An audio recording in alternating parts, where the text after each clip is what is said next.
তো বন্ধুরা, তোমরা সবাই কেমন আছো? আশা করছি ভালো আছো, আর আমরাও ভালো আছি। ভালো থাকবো না কেন? ভালো তো থাকতেই হবে। তো দেখো, সকালবেলা ঘুম থেকে উঠে আমার আগাগোড়াই প্রথমেই সব কাজগুলো করা হয়ে যায় সকালবেলা।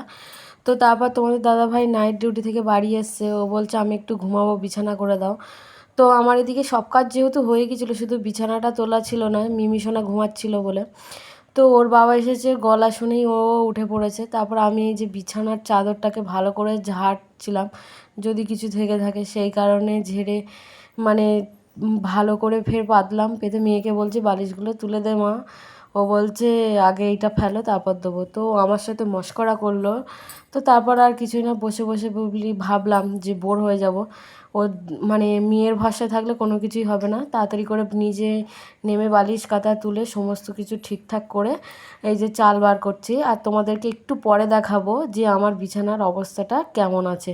তো তারপর চাল টাল বার করে এই যে ধুচ্ছে, আর ওইদিকে তোমার দাদাভাই কাজে গেছিলো, ওখানকার কোন বন্ধু প্রসাদ দিয়েছে, সেই প্রসাদটাই খাচ্ছে। তো আমি এদিকে চাল ধুচ্ছিলাম, আর মেয়ে এদিকে খাচ্ছিলো। আর একটু পরেই দেখাবো তোমাদের বিছানার অবস্থাটা কেমন হয়েছে।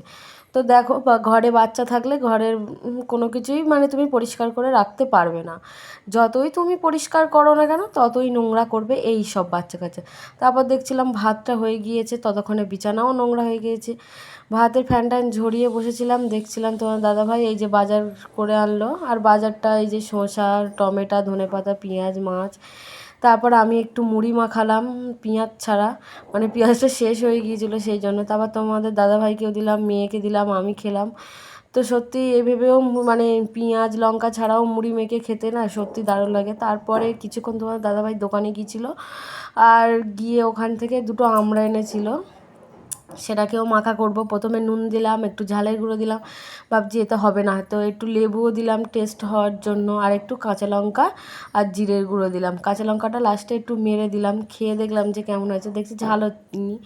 তো তারপরে এই যে কাঁচা লঙ্কাটা মেরে দিয়ে ভালো করে হাতে করে মাখিয়েছি, তো যা টেস্ট হয়েছিল না, সত্যি দারুণ হয়েছিল। আর এই দেখো, মেয়ে খেয়ে বলছে সুন্দর হয়েছে। আর মেয়ে যেহেতু ঝাল খায় না, তো তারপরে যে দুপুরবেলা ভাত নিয়ে বসেছি, পালং শাক আলু দিয়ে একটা তরকারি করেছিলাম মাখো মাখো করে, আর মাছের ঝালটাও করেছি মাখো মাখো করে। তারপর কিছুক্ষণ পরে এই যে শিরা, মানে এই যে অরেঞ্জের এই লেবুর এই যে শিরাটা, এটা না খেতে জাস্ট ভালো লাগে না, আমার তো একদম ভালো লাগে না। তো তোমাদের দাদাভাই বলে তুমি একটু বানিয়ে দাও, আমার মানে আমার হাতে নাকি ভালো লাগে, ও বানালে ভালো লাগে না।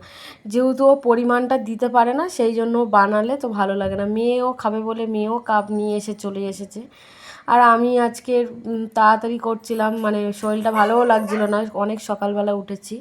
তো তাড়াতাড়ি করে বলছি ঘুমানোর জন্য। তো তারপরে এই যে বরফ খাবে, মানে ওর মধ্যে বরফ দিয়ে খাবে সেই জন্য। তো এই যে দেখো, আমি একটু বেশি বেশি করে না দিলে না এই জিনিসগুলো টেস্ট লাগে না। তো কাপে না একটু বেশি পরিমাণটা পড়ে গিয়েছিলো, যেহেতু ছোটো কাপ না, আমার একটু উচিত ছিল একটু কম দেওয়া।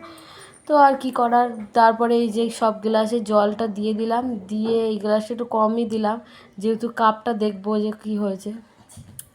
তারপরে এই যে কাপ থেকে আবার একটু জল কমিয়ে দিয়ে আবার ওই কাপে আর একটু জল দিয়ে পাতলা করে নেব, মানে যেহেতু যেরকম খাবে সেরকম। তারপর সবার মধ্যে একটা একটা করে আইস দিয়ে দেব। আর এইটা দিয়ে খেতে না বেশ ভালো লাগে, মানে এমনি মানে এই যে অরেঞ্জের শিরাটা আমার তো একদম ভালো লাগে না, কিন্তু আইস দিয়ে খেলে বা ঠান্ডা জলে দিয়ে খেলে ভালো লাগে। মেয়েরটা বরফ দিইনি, তো মেয়ে বলছে আমাকেও বরফ দিতে হবে। তো তারপরে ওরও যেহেতু বায়না আমরা খাচ্ছি, ও কেন খাবে না, তো তারপরে ওকেও বরফ দিলাম। ওকে বরফ দিয়েছি ঠিকই, কিন্তু ওর বরফটা লাস্টে ওর বাবাকে তুলে দিয়েছে, তো আমি দেখছিলাম ভর্তি হয়ে গিয়েছে, তো সেই জন্য আবার একটু ঢেলে দিলাম। তো মেয়েকে ডাকলাম, মেয়ে বলছে মা আমি খাবো না।